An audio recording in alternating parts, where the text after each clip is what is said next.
No gold is not enough. Alright, story time. Me wanting freedom and stuff, and I just don't want to be locked in like a 9 to 5 job where, all half the money I make ends up going towards living and the other half goes towards living some more, and then I just have to pay rent and food and eat, sleep, go do the same thing over again for, Anyway, so I, getting evicted, opened my door. I'm only like 2 days behind on rent, and I get a 3-day, eviction notice. Like, you have 3 days to pay or leave, And I'm like, this is illegal, and I sent them a signed thing from the CDC, the COVID form, saying like, you can't, you actually are not supposed to evict anyone for another, at least another month.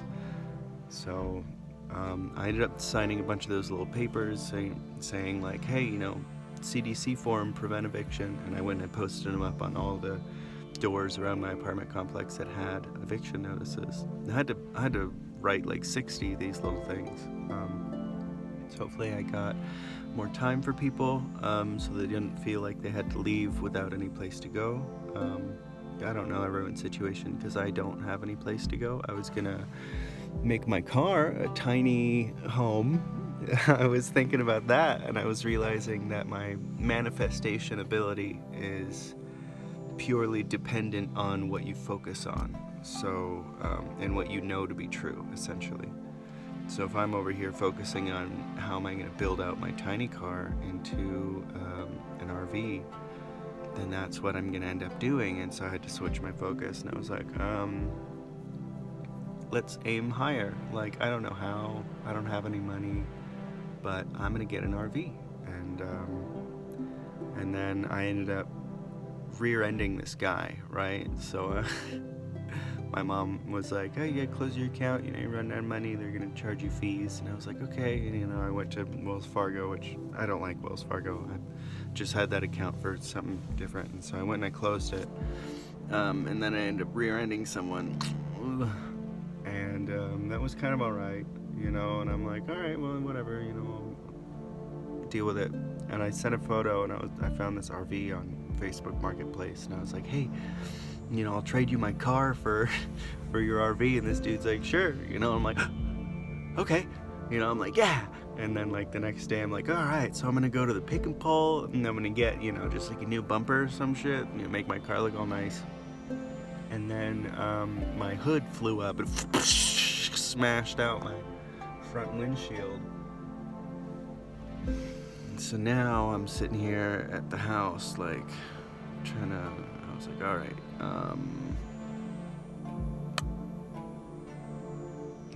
my one asset that I'm gonna trade for a place to live is like smashed now, doubly smashed. And I had to just keep the smile on, keep positive. It's all a lesson, everything is teaching you to be resilient and to maintain positivity, because it's very powerful and it's life-changing, and it's one of our manifesting tools, is having those strong positive emotions and knowing that it's all going to work out. Everything's perfection. Everything is perfect. So smashed windshield, I'm like, alright, I'm not going to get a box truck. I'm not going to be able to bring my stuff with me. And another thing, I have to be okay with, getting rid of things. Attachment is another thing that prevents us from being happy. So if I'm able to detach from all of my stuff, I'll find happiness. So I'm trying to sell all my stuff. And so now, just selling some stuff. Gonna go to the pick and pull, get a new windshield. Gonna have to strap it down with rope I don't have.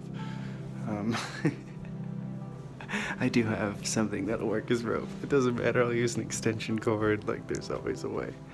And everything's perfect, gotta stay positive through the toughest times, because nothing is good or bad, it's just our perception that makes it. So, yeah, be good, be awesome, and everything's awesome as well. I'll keep you updated. I got into a fender bender, so my car and the hood flew up and just.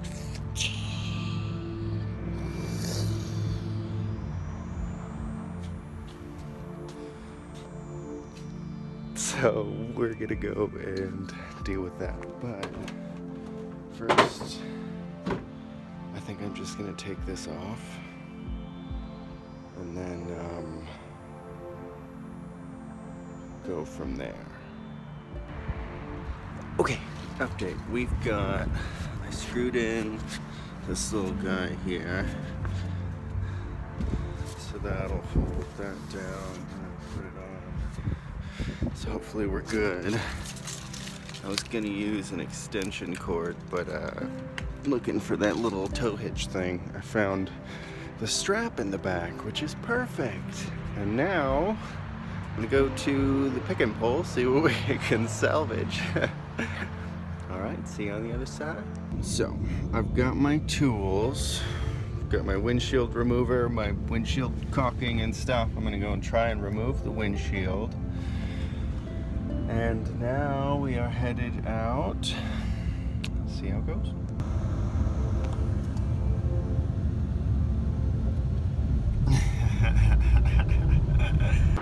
All right, looks like they are closed, and I'll have to come back and hopefully not get pulled over. You'll see if that happens. Stay tuned. Okay, so they're closed till Monday, and yeah, so I was gonna have that trade for the RV on Tuesday. So if I can like come over here Monday morning and like fix everything real quick, make it so I can drive, then I'll be able to go and do all this stuff and get the RV, which is over in Nevada. Okay, so with the place closed, I'm headed back now, extra slow, because we don't want the hood flipping up and smashing the windshield again. Because that would suck. But we're totally good. And it's interesting because I wanted to mention that everything is perfection. Everything is perfect. So even the fact that this place was closed today is perfect in some way that I don't grasp, in some way that I don't quite understand, but I want to understand. Like, I want to try to understand. So, like, that's one thing with like death and stuff, you know, it follows you to the next life if you kill someone, or your karma. Yeah, I just wanted to talk about everything's perfect, and I wonder what the lesson is for that place being closed. Probably me to just plan more. I need to do better planning, or maybe have no plan. I don't know. We're still learning. When another one bites dust, next is the lights that are gonna go. And then, I don't know, and then this little desk, I don't really need. I'm gonna be probably remodeling an RV. I'm gonna have to probably get registration and do that, fix my car, all the good stuff. So, follow vlog 1. Check it out, might add some more to it. It's already a little suspenseful. We'll see if I can even make it. Getting evicted, have no, crashed car, have no money except for the possessions you own. Like, will he make it? Will he get a vehicle? Like, is it possible? Time is running out. Turns out I went to the pick and pull, they're closed. Already mentioned that. See how it goes. Over and out, signing off. Major Tom. Hi, thanks for checking out my first vlog video. I've got a book out where I teach people how to see without their eyes, all the fundamentals, kind of the science behind it, really basic stuff, gets you really understanding how it's even possible, what it is, what is energy, all this other stuff. I also have online courses where I go over and I teach you how to see without your eyes. Turns out that doesn't really matter. Everyone needs eyes to drive anyway. You can still make mistakes. But then again, really that's a lesson in slowing down and awareness and being present. But yeah, check out the rest. I'm going to be posting more. It's going to be an epic adventure, or it's going to be a disaster. But I'm pretty sure I'll be able to make it into a beautiful thing. So please follow along, subscribe, check out my book. All the links are below, my website. Epic information. We truly can change the world. I'm going to go traveling around and meet with other energy practitioners, people who have done incredible things, and hopefully I can bring some light to it. So thank you so much. I've got a lot of great ideas, great videos that are going to come out. I've been compiling oodles and oodles of notes and information, and it's going to be really wonderful. So thank you so much for watching. Stick along, come for the ride, and I'll see you around. Take care. And let me know if you want me to come visit or like train or whatever. You know, I might be going to Ireland, Mexico, Canada. Like, I'm starting a list here. Like, let's do some epic things. Thank you. Hasta la vista.